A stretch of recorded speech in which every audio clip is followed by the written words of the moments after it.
రామాపురం అనే ఊరిలో గోపన్న అనే రైతు ఉండేవాడు. అతనికి చాలా మేకలు ఉండేవి. ప్రతిరోజూ మేకల మందను అడవికి తీసుకెళ్లి మేత తినిపించేవాడు. మందలో ఒక చిన్న మేకకు పాప పుట్టింది. అమ్మ మేక తన పిల్లను ఎంతో ప్రేమించేది. పిల్ల ఎక్కడికి వెళ్ళినా అమ్మ కంట్లో ఉంచుకునేది. బంగారం, దూరంగా పోవద్దమ్మా. పులి ఉండొచ్చు. అమ్మా, పులెక్కడుంది? నేను ఆడుకోవాలమ్మా. ఒకరోజు పిల్ల తల్లిమాట వినకుండా దూరంగా వెళ్ళిపోయింది. అప్పుడు అక్కడే ఒక పులి దాక్కుని ఉంది. పులిపిల్లమీద దూకబోతుండగా గోపన్న వచ్చి తన పిల్ల ముందుకు నిలిచాడు.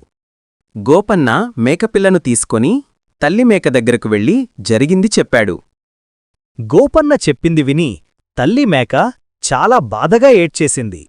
పిల్లమేకను దగ్గరకు తీసుకుని సంతోషించింది. అమ్మా, నేను నీ మాట వినాల్సింది. ఇకనుంచి నువ్వు చెప్పింది చేస్తానమ్మా. తల్లిదండ్రులు చెప్పే మాట ఎప్పుడూ మన మంచికే ఉంటుంది. వారి అనుభవం మన రక్షణ కవచం.